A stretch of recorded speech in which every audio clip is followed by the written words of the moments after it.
सत्संग करने वाले व्यक्ति को आभास होने लगता है, पूर्वाभास। पूर्वाभास किसको कहते हैं? जैसे आप कुछ क्रिया करने जा रहे हो, उससे पहले ही आपको आभास हो जाएगा कि इस क्रिया से लाभ होगा कि हानि होगी। ये सत्संगी व्यक्ति के साथ में होता है। जो व्यक्ति सत्संग नहीं करता ना, उसको आभास नहीं होता, वो बस करने लगता है और फिर हानि जब हो जाती है फिर रोता है।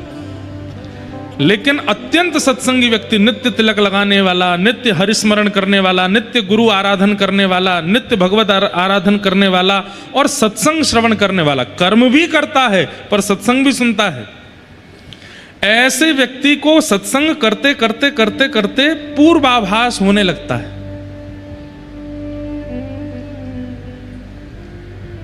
आपने अपनी पुत्री के लिए कोई वर ढूंढा, इसका ब्याह इनसे कराएं, तो वर के सामने आते ही और उसके परिवार के सामने आते ही आपको नेगेटिव वाइब्स आने लग जाएंगे। भले ही वो करोड़पति हो, भले ही वो पढ़ा लिखा डॉक्टर इंजीनियर हो, लेकिन आपका मन नहीं मानेगा कि इससे अपनी पुत्री का ब्याह करूं। ये पूर्वाभास, ये सत्संगी को होता है। कहां जाना चाहिए, कहां नहीं जाना चाहिए, इसका मतलब हम ये नहीं कह रहे कि आप कोई त्रिकालदर्शी हो जाते हो और कहीं अभिमानी मत बन जाना, भैया कहीं त्रिकालदर्शी हो जाओ और हमको तो सब पता चल जाता है। नहीं, ये हम आपको अपना अनुभव बता रहे हैं। कथा करते करते अभी हमको 10 वर्ष ही हुए हैं, ज्यादा समय नहीं हुआ। 10 वर्षों में कथा की कृपा से बहुत कुछ अनुभव किया जीवन में, और उसमें एक अनुभव यह भी है, पूर्वाभास। हमें खरगोन में घटने वाली कई घटनाओं का पूर्वाभास हो जाता है। जगन्नाथपुरी में कथा होगी, वहां क्या क्या होने वाला होगा, उस ऐसा नहीं, सब कुछ बहुत छोटा छोटा।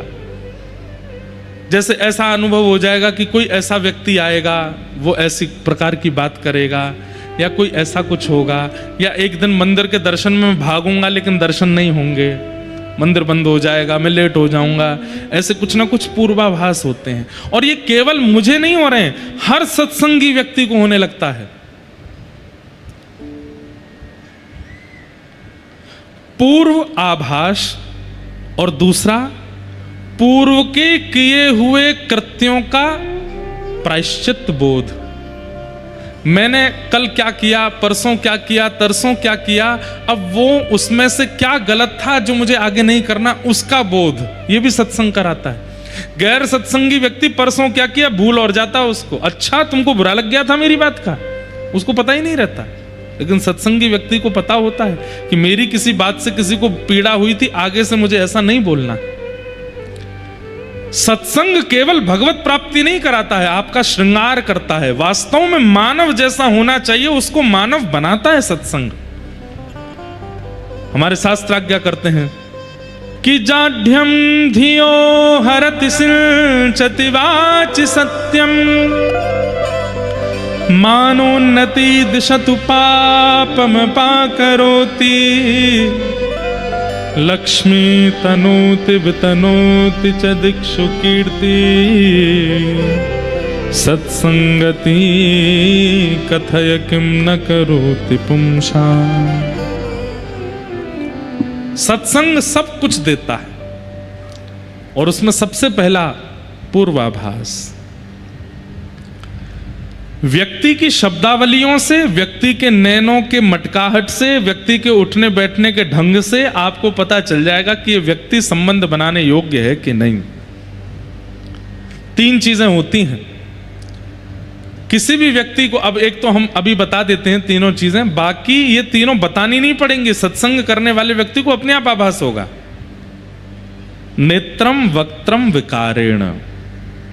सबसे पहले किसी भी व्यक्ति से मिलिए, उसके नेत्रों में देखिए।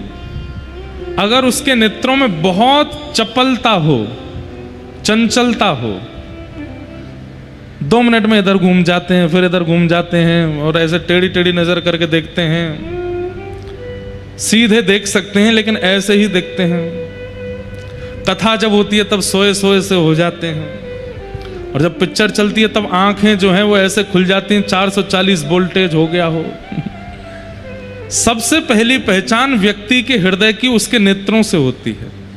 वो परिस्थिति में कैसे नेत्र रखता है, बहुत बड़ी पहचान है। कई लोगों को आप शादियों में देखेंगे, शादी ब्याहों में उनके नेत्र वो यही देख रहे होते हैं, कितना लेन देन हो रहा है, कितना दिया जा रहा है, कितना लिया जा रहा है, कितना दिया, कितना किया, क्या हुआ, कौन क्या पहन के आया, क्या नहीं पहन के आया, वो इसी में ही है। और ऐसे लोग कथा में भी यही देखते रहते हैं, कथा सामने चल रही पर वो पीछे देख रहे हैं, वो क्या पहन के आया, वो क्या लेके आया, वो क्या करे। नेत्रों की स्थिति आपके हृदय का परिचय कराती है। कई लोग ऐसे बैठे होते हैं कथा में, हमको तो सब दिखते हैं, 3 घंटे वो पलक भी नहीं झपकते, वो ऐसे ही देखते रहते हैं और सुनते रहते हैं। और सबसे बड़ी बात बताएं, जिसका पूरा स्ट्रक्चर सीधा, सिर भी सीधा, गर्दन भी सीधी, अंग भी सीधे, एक आसन में, और जो ऐसे बैठकर पूरी कथा सुन रहा होता है, समझो एक एक शब्द भीतर प्रविष्ट हो रहा है। तो सबसे पहला व्यक्ति का परिचय कराता है उसके नेत्र। नेत्रों में यदि बहुत चपलता है तो इसका मतलब मन एकाग्र नहीं है व्यक्ति का। लेकिन नेत्र धीर हैं, गंभीर हैं, एकाग्र हैं, समझो हृदय विचलित नहीं है, इसका वशीकृत है। तो पहली पहचान, कभी भी किसी से भी मिलो, अब विवाहित जितने भी छोरा बैठे हैं यहाँ पे, जा छोरी ते ब्याह होने वारो हो, वाके पहले नेत्र नहीं देख लियो, पतो चली महाराज नेत्रन में डूब गए। थोड़ा ध्यान पूर्वक जाना, गुरु जी की बात मान के जाना, नेत्रों में देखना। इसीलिए पता है, जब पुराने समय में ब्याह होते थे ना, तो लड़का लड़की जब उनको पहला मिलन घर वाले कराते, तो उसमें कन्या जो होती है वो आंख खोलती नहीं है, यूं ही बैठी रहती है, कहीं देख नहीं ले आंखों में, इसको आंखों से पता ना चल जाए।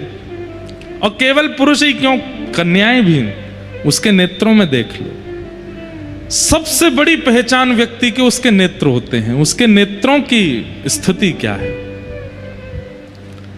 दूसरा, वक्त्रम, शब्द। आपने कोई बात की और उस बात को कहने में सामने वाले ने प्रत्युत्तर में किन किन शब्दों का प्रयोग किया, उन शब्दों से व्यक्ति की स्थिति पता चलती है।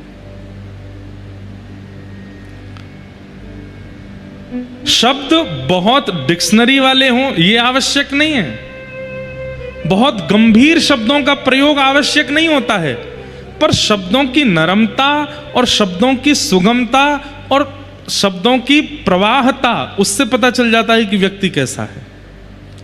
ये हम अपनी टेक्निक बता रहे हैं लोगों को पहचानने, हम तो हजारों लोगों से मिलते हैं रोज। नेत्रम, वक्त्रम। कई बार ऐसा होता है कि लोग मिलने आते हैं ना, तो लोगों को कई बार ऐसा लगता है कि हम महाराज जी के आगे मोटा लिफाफा चढ़ाएंगे तो ये हम पर कृपा करेंगे। हम पहले ही समझ जाते हैं, सामने वाला व्यक्ति आया, प्रणाम किया, लिफाफा ऐसे आगे खिसकाएगा पैर की तरफ, हम कहते हैं जय श्री कृष्ण, चलो आन दो। और पीछे वाला व्यक्ति बेचारा, वो ना तो उसके कपड़े इतने बढ़िया थे, ना उसके बाल इतने बढ़िया थे, ना माला अच्छी वाली लेके आया था, लेकिन नेत्रों में प्रेम था। और उसको देख के फिर मन होता है कि इसको थोड़ा पुचकार ले, इसको थोड़ा माला वाला पहना दें, इसको थोड़ा हृदय से लगा लें। तो कई लोग चिढ़ जाते हैं इस बात से, बोले वो व्यक्ति, हमने बुलाया महाराज जी को, ये उस व्यक्ति से इतना प्रेम क्यों कर रहे हैं। और ये स्थिति पता चल जाती है। और ये मेरे साथ ही नहीं, आपको भी होगा। जब आप सत्संगी बनने लग जाएंगे, आपको भी अनुभव होने लग जाएगा कि कौन उचित कौन अनुचित है। नेत्रम, वक्त्रम, वाणी, शब्द बताते हैं कि व्यक्ति कैसा है। और तीसरा,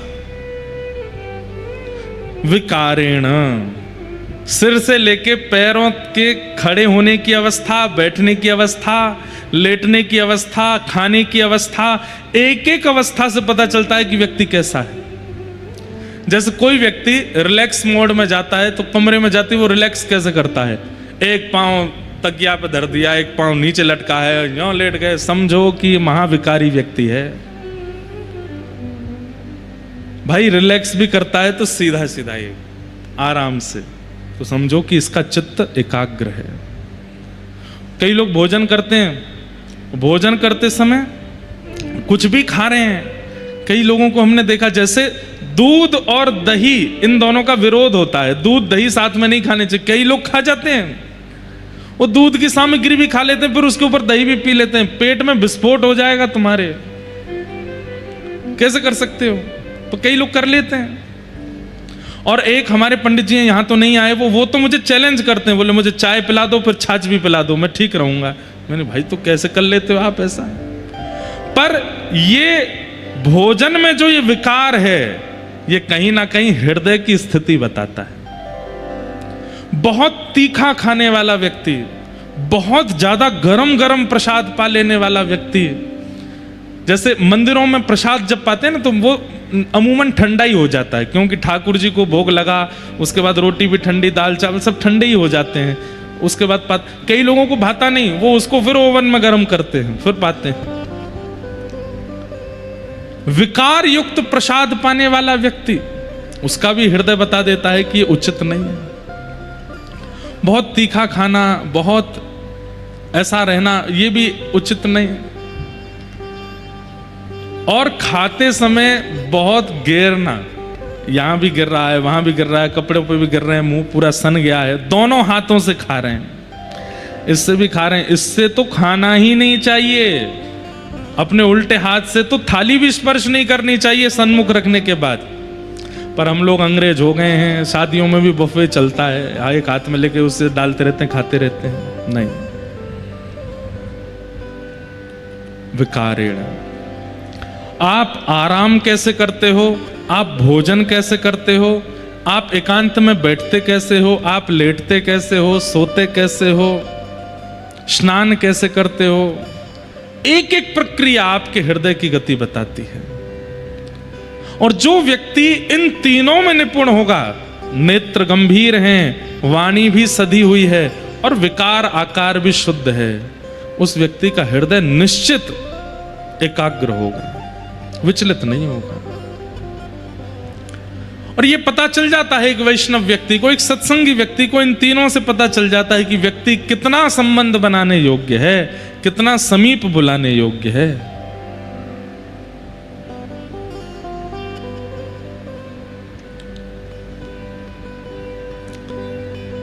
सत्संग पूर्वाभास करा देता है, व्यक्ति का परिचय करा देता है, अनुभव कराने लगता है क्या, कहां, कैसे, क्या घटना घटने वाली है।